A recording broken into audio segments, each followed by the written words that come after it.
From the outside, Mr. Khan, it looks as though ایسا لگ رہا ہے کہ قانون کا شکنجہ آپ کے گرد تنگ کیا جا رہا ہے. کیا واقعی ایسا ہی ہے؟ Does it feel that way to you? Yes, Stephen, it's been like that for a while. جی ہاں اسٹیفن، جب سے مجھے اقتدار سے ہٹایا گیا تقریباً 14 سے 15 ماہ پہلے تو اسٹیبلشمنٹ سمجھتی تھی کہ پارٹی ختم ہو جائے گی، اور عموماً ایسا ہوتا بھی ہے کہ جب آپ اقتدار میں نہیں رہتے تو آپ کی مقبولیت کم ہو جاتی ہے. لیکن اس کے بالکل برعکس پارٹی کی مقبولیت پہلے سے بھی زیادہ بڑھ گئی، اور یہ پاکستان میں بہت غیر معمولی بات تھی. جب ضمنی انتخابات ہوئے تو میری جماعت نے 37 میں سے 30 ضمنی انتخابات میں کامیابی حاصل کی، باوجود اس کے کہ اسٹیبلشمنٹ حکومت میں موجود جماعتوں کی پشت پناہی کر رہی تھی.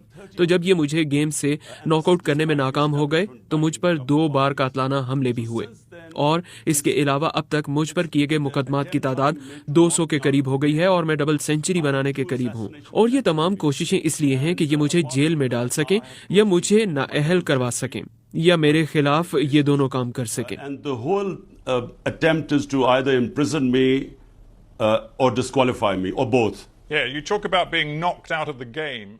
آپ گیم سے باہر کیے جانے کی بات کر رہے ہیں، اور آپ کے خلاف تقریباً 200 کیسز ہیں، جن میں سے ایک آفیشل گفٹس کے غلط استعمال، اس کے علاوہ توہین الیکشن کمیشن کا کیس، اس کے علاوہ بغاوت، بلاسفیمی، اور یہاں تک کہ ایک قتل کے مقدمے میں بھی آپ نامزد ہیں. But then there are others which include, as I understand it, sedition, blasphemy, and one case which even alleges you were تو یہ بہت پیچیدہ اور مشکل صورتحال ہے، اور اگر دیکھا جائے تو آپ کے پاس تو کسی اور چیز کا وقت بھی نہیں. You don't have time for anything else.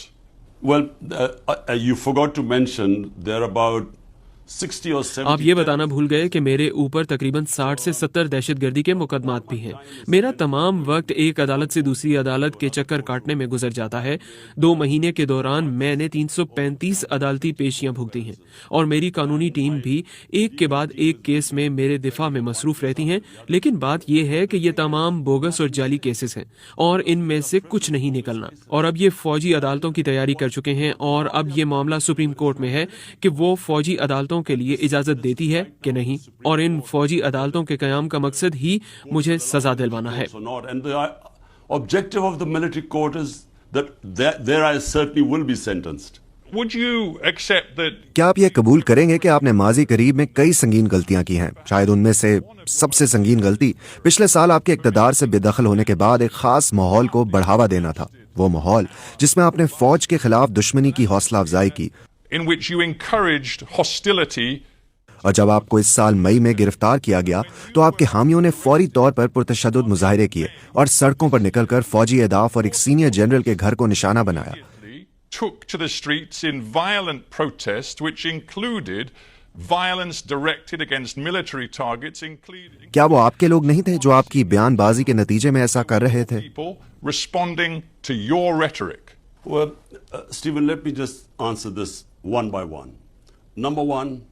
ٹھیک ہے اسٹیفن، مجھے صرف ایک ایک کر کے جواب دینے دیں. نمبر 1، میرے 27 برس کی سیاست میں کیا میں نے کبھی کسی کو تشدد کرنے کو کہا ہے؟ کبھی نہیں. ہمارے تمام احتجاج آئین کے اندر رہتے ہوئے پرامن رہے ہیں. احتجاج کی اجازت تو ہمیں آئین نے دی ہے. جب ہمیں کوئی ناانصافی محسوس ہوتی ہے تو احتجاج کرنا ہمارا حق ہے، اور وہ ہم نے کیا ہے. ہم نے 126 دن کا اب تک کا سب سے طویل احتجاج کیا، اور ایک بھی تشدد کا واقعہ سامنے نہیں آیا. تمام پرامن احتجاج تھے. ہم احتجاج کرتے تھے اور واپس چلے جاتے تھے. تو یہی بات ہے جو عدالتوں کے 2 فیصلوں نے اب بھی ثابت کی ہے کہ ہم اس میں ملوث نہیں تھے. ہم سمجھتے ہیں کہ ان پرتشدد کارروائیوں کی آزادانہ تحقیقات ہونی چاہیے ان 4 مقامات پر جہاں پر آگ لگانے کے واقعات ہوئے. None of us were involved in any of violence. We believe that there should be independent investigation into the 4 places where the violence took place. But hang on, did you not think for a moment, knowing کیا آپ نے ایک لمحے کے لیے بھی یہ نہیں سوچا کہ آپ نے اس تمام عرصے میں غیر ذمہ داری کا مظاہرہ کیا اور اس دوران فوج پر کٹ پتلی حکومت کو لانے، حکومت کو گرانے، بغاوت کا آغاز کرنے، پاکستان پر قبضہ کرنے اور جمہوریت کو مکمل طور پر کمزور کرنے کے الزامات عائد کیے؟ کیا آپ کو یہ نہیں لگتا کہ ان سب سے مشکلات پیدا ہوئی؟ undermining its democracy? Did you not for a moment think that that might lead to trouble? So, Stephen, what you're saying is that I should not tell what was the truth? تو Stephen آپ جو کہہ رہے ہیں وہ یہ ہے کہ مجھے یہ نہیں بتانا چاہیے تھا کہ سچ کیا تھا. سب جانتے ہیں کہ پاکستان میں کیا ہوا. موجودہ وزیر دفاع جو اس وقت اپوزیشن میں تھے نے کہا تھا کہ 2020 میں جب میری حکومت کو صرف 6 ماہ ہوئے تھے اس وقت کے آرمی چیف نے انہیں 2 ٹوک الفاظ میں کہا تھا کہ وہ میری حکومت سے جان چھڑانا چاہتے ہیں. اور یہ کووڈ-19 کے باعث 2 سال تک نہیں ہو سکا تھا اور یہی وجہ تھی کہ وہ اس وقت ہماری حکومت نہیں ہٹا سکے. اور یہ بات موجودہ وزیر دفاع نے کی ہے.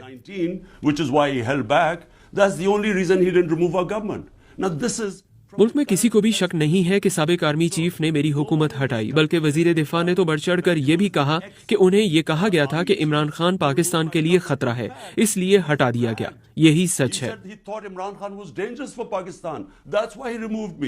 So this is just a fact. Well, no one. I talked about karma. Yeah, I talked about karma before. The truth is, you rode. میں نے پہلے کارما کے بارے میں بات کی تھی. سچ تو یہ ہے کہ آپ فوجی حمایت کا سہارا لے کر اقتدار میں آئے. 2018 کے انتخاب میں آپ نے اس ٹائیگر پر خود سواری کی تھی. اس وقت آپ فوج کے قریب تھے. آپ کے اقتدار کے ابتدائی برس میں انٹیلیجنس سروسز اور فوج سے آپ قریب تھے. اور جب آپ سے وہ الگ ہوئے تب اچانک آپ نے فیصلہ کیا کہ آپ سیاست میں فوجی مداخلت نہیں چاہتے. یہ تو کھلی منافقت ہے. Military meddling in politics. Again, it's hypocrisy. فوج کے ایک ترجمان نے کہا تھا کہ عمران خان سب سے بڑے منافق ہیں. The biggest hypocrite. My party. میری پارٹی نے 0 سے اپنا آغاز کیا تھا اور 22 سال میں نے اپنی پارٹی کو بنایا. اور پھر اگر 2018 میں فوج ہمیں لائی ہوتی تو اب جب اسٹیبلشمنٹ کھلم کھلا ہمارے خلاف ہے اور ہمیں ختم کرنے کی کوشش کر رہی ہے تو حکومت سے باہر ہونے کے باوجود ہم نے 37 میں سے 30 ضمنی انتخابات کیسے جیت لیے؟ یہ کیسے ہوا؟ کیونکہ اسٹیبلشمنٹ کے لیے تو سب جانتے ہیں کہ یہ موجودہ حکومت کے ساتھ کھڑی ہے. تو کس طرح ہم تمام ضمنی انتخابات میں کلین سویپ کر گئے؟ تو صاف ظاہر ہے کہ ہم فوج کی وجہ سے اقتدار میں نہیں آئے. جہاں آپ درست ہیں وہ یہ ہے کہ فوج نے 2018 میں میری مخالفت نہیں کی تھی، لیکن 2013 میں فوجی اسٹیبلشمنٹ نے نواز شریف کی پشت پناہی کی، انہیں اقتدار میں لائے. اس لیے ہم نے 126 دن تک احتجاج کیا کیونکہ ہم چاہتے تھے کہ انتخابات کی تحقیقات ہوں، کیونکہ ہم جانتے تھے کہ انتخابات میں دھاندلی ہوئی ہے. لیکن اس کے برعکس جب 2018 میں ہم اقتدار میں آئے تو ہم نے خود اپوزیشن سے کہا کہ آپ حلقے کھول لیں، کیونکہ ہمیں معلوم تھا کہ ہم شفاف طریقے سے جیت گئے ہیں. Isn't the truth, though, that you believed after you lost? لیکن کیا یہ سچ نہیں ہے کہ 2022 میں عدم اعتماد کی تحریک میں شکست کے بعد آپ کا ماننا یہ تھا کہ آپ عوامی طاقت کا استعمال کر کے آرمی کو اپنے ساتھ شامل ہونے پر مجبور کر لیں گے؟ لیکن آپ غلط تھے. میں مئی 2023 میں ہونے والے واقعات کی طرف آ جاتا ہوں. آپ کے سپورٹر سڑکوں پر آ گئے، انہوں نے پرتشدد واقعات میں حصہ لیا، اس میں اہم فوجی تنصیبات کو بھی نشانہ بنایا گیا. آپ نے بنیادی طور پر ریڈ لائن کراس کی، ایک ایسی ریڈ لائن جسے کراس کرنا آپ کی پارٹی کے حمایتی حتیٰ کہ سابق دوست اور حکومت میں آپ کے ساتھی کہتے ہیں کہ اس کے قصوروار آپ ہیں. یہ آپ کی ذمہ داری ہے. It's your responsibility to quote your former defense. آپ کے سابق وزیر دفاع پرویز خٹک نے کہا کہ میری نئی جماعت کے تمام سیاسی نمائندے عمران خان کو 9 مئی کو ہونے والے سانحات کا ذمہ دار ٹھہراتے ہیں. انہوں نے کہا کہ عمران خان ریاست مخالف ایجنڈے کو عوام نے اور ان کی پارٹی کے سابق رہنماؤں نے رد کیا ہے. Has been rejected by the masses and his own party's former leadership. Now, Stephen, let me answer this question because it's very important. Stephen مجھے اس سوال کا جواب دینے دیں کیونکہ یہ بہت اہم ہے. 9 مئی کو کیا ہوا؟ 9 مئی کو میں اسلام آباد ہائی کورٹ کے احاطے میں بیٹھا ہوا تھا. میں متعدد مقدمات میں ضمانت پر تھا. میرے اوپر کوئی کیس نہیں تھا. مجھ پر پولیس نے نہیں، کمانڈوز نے حملہ کیا. اس کے مناظر پوری دنیا میں پھیل گئے.